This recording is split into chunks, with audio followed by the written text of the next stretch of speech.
Les réseaux de traite et de trafic des migrants, toile de fond des séminaires de formation qui s'est ouvert ce mardi à Conakry. C'est une initiative du réseau africain jeunesse de Guinée avec l'appui de l'Union européenne.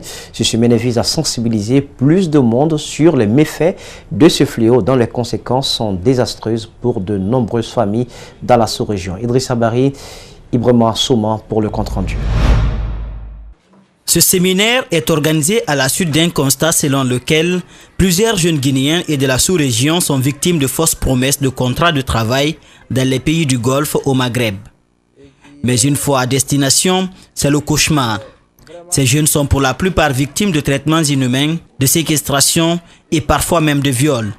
C'est pour lutter contre ce trafic que le Rajgi a initié ce séminaire afin de trouver des solutions à ce fléau. Donc nous voulons outiller les acteurs de la société civile pour que la société civile puisse jouer sa partition, mais en partenariat avec l'État.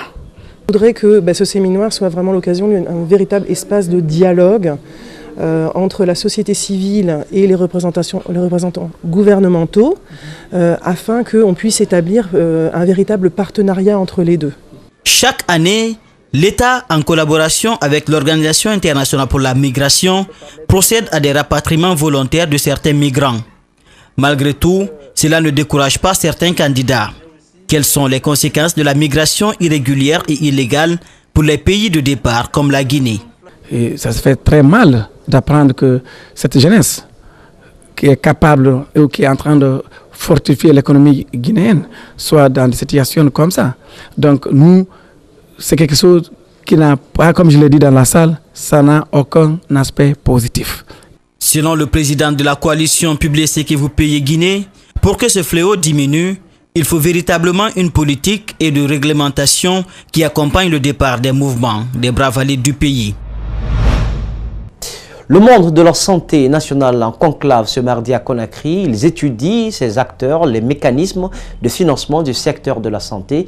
Il sera aussi question pour les participants de passer en revue le bilan du secteur de la santé en 2018. C'est le secrétaire général du ministère de la Santé qui a présidé l'ouverture des travaux. Mariam Fodé Camara, Abdoulaye Camara, compte rendu. C'est une rencontre de 3 jours au cours de laquelle les acteurs du secteur de la santé et les partenaires techniques et financiers présenteront les résultats des audits des projets du secteur de la santé de 2018, élaborer les contrats d'objectifs 2019 des structures déconcentrées et des programmes nationaux en vue de l'atteinte des priorités du PNDS. Alors qu'au moment où l'État augmente les ressources, les partenaires augmentent aussi les ressources, on se rend compte qu'il y a une discordance entre les efforts financiers et les activités sur le terrain. C'est la raison pour laquelle, pour essayer de bien comprendre les raisons de cette discordance, que nous avons institué à partir de cette année la revue annuelle des activités. Pour une meilleure gouvernance du système de la santé en vue, les partenaires techniques et financiers réitèrent leur engagement à poursuivre leurs efforts aux côtés du gouvernement guinéen. La Guinée a fait des avancées notables en matière de santé. En effet, depuis la fin de l'épidémie de la maladie à virus Ebola, le pays n'a pas connu de nouveaux cas. Cela doit nous encourager à poursuivre les efforts à travers le dialogue en matière de santé pour un système de santé plus performant en nous appuyant davantage sur la déclaration de soins de santé primaire de la conférence d'Astana. Les participants devront produire des résultats très attendus. Sur la base des analyses qui vont être faites, nous allons signer des contrats de performance avec chaque directeur régional de la santé et chaque directeur préfectoral de la santé. Voilà ce à quoi nous nous attendons à la fin de cette session. À la fin des travaux, un consensus sera dégagé autour des recommandations afin de satisfaire les préoccupations des parties prenantes. Dans nos précédentes éditions d'information, notre rédaction a interrogé les élèves sur les orientations. Les échecs sont plus élevés, par exemple, chez les candidats en sciences sociales. Le ministre de l'Enseignement supérieur et de la Recherche scientifique annonce que l'État va encourager les apprenants à opter pour les sciences mathématiques. Mamadou Sadio Baldé, Yacouba Traoré. Maîtriser les dépenses de l'État dans les universités, c'est un engagement de l'ancien vice-gouverneur de la Banque centrale. L'introduction du système biométrique a déjà permis au gouvernement de sécuriser plus de 30 milliards. Pour optimiser cette sécurité, le département envisage de mettre à disposition des étudiants des cartes magnétiques. Nous voulons que chaque étudiant, avec sa carte, avec son doigt, reçoive, non seulement il reçoit son argent sur sa carte, mais quand il veut le retirer, ça sera avec son doigt.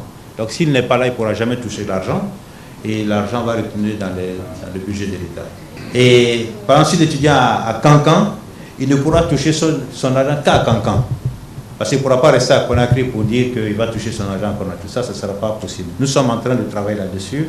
L'autre constat, depuis 3 ans, les échecs sont plus perceptibles en sciences sociales. Peut-être que les autorités éducatives ne sont pas innocentes. Tout au moins, elles encouragent les futurs étudiants à migrer vers les sciences exactes. Le monde a changé.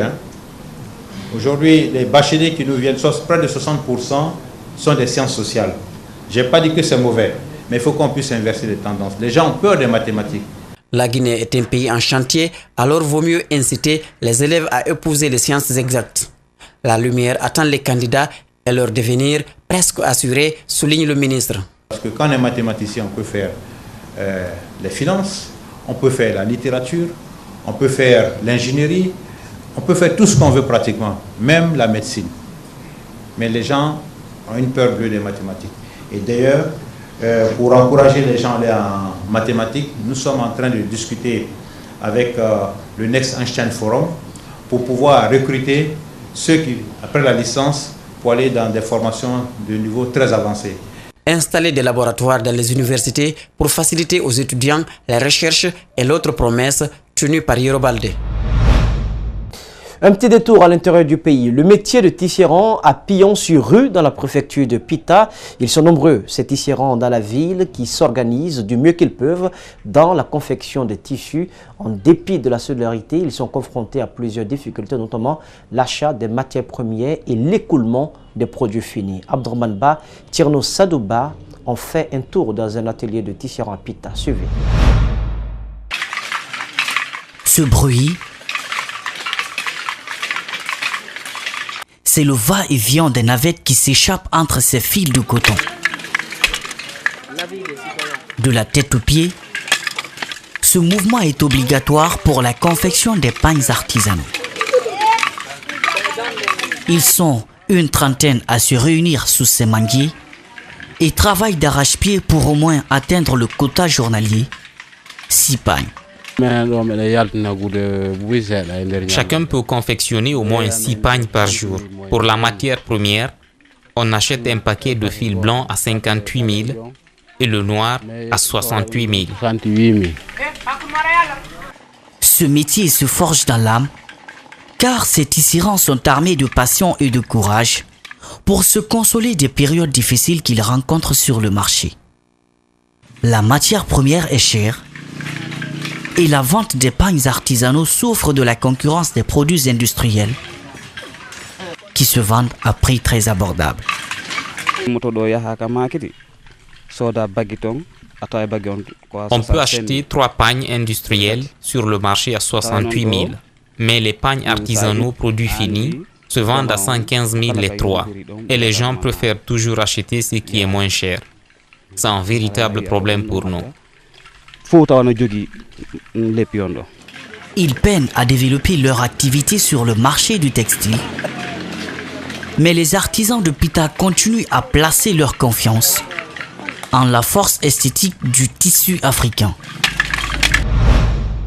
Restons à l'intérieur du pays avec les populations de Kérouané de Banankoro qui attendent toujours un ouvrage de franchissement en vue de faciliter la traversée sur le fleuve Milo. Pour rappel, le chef de l'État y a lancé en grande pompe les travaux de construction d'un pont de 85 mètres au mois de décembre 2018. Les travaux peinent à être bouclés par le constructeur et pour ne rien arranger sur le terrain, la société en charge des travaux rencontre déjà des difficultés. Babo Condé, reportage. Il s'agit des travaux de bitumage de la voirie urbaine de 5 km et un pont sur le fleuve Milo qui relie la ville de Kérouané à la sous-préfecture de Banankoro. Ces travaux seront exécutés par la société Guiter SA pour la voirie urbaine dans un délai de 12 mois et la société Sintram pour le pont dans 18 mois. Mais déjà, un premier blocage se fait sentir. Maintenant, il reste un peu un problème de la métier là, ou plus les maisons de logement. Pas encore n'est pas déplacé. C'est ça, un problème à notre aérien. Il reste un petit problème à cause des maisons là. Parce qu'ils vont donner l'argent pour les gens là, pour qu'ils quittent leur maison, pour qu'on ne le détruise. Pour que la route sera bien déplacée, sera bien passée. Dans les clauses du contrat, la société marocaine Sintram en charge de l'exécution du projet devrait dédommager les riverains installés aux abords de l'infrastructure. Chose qui ne sera pas possible après qu'une partie des 15% déjà payés par OFID, l'un des partenaires financiers, soit perdu des radars. Mais il y a un petit arrêt maintenant à l'heure où je vous parle. Et quand nous avons posé la question de nous expliquer ce petit arrêt-là, les Marocains nous ont dit que c'est un problème de financement. Il paraîtrait, selon celui-là avec lequel moi j'ai échangé, il paraîtrait qu'un virement de fonds a été fait à la faveur de l'entreprise qui construit le pont. Ce virement-là est fait sous deux formes. Il y a une première forme qui est venue en devise, en dollars, et une autre quantité, un autre montant qui est venu en francs guinéens. Mais ces fonds en francs guinéens-là ne sont pas encore touchés par l'entreprise.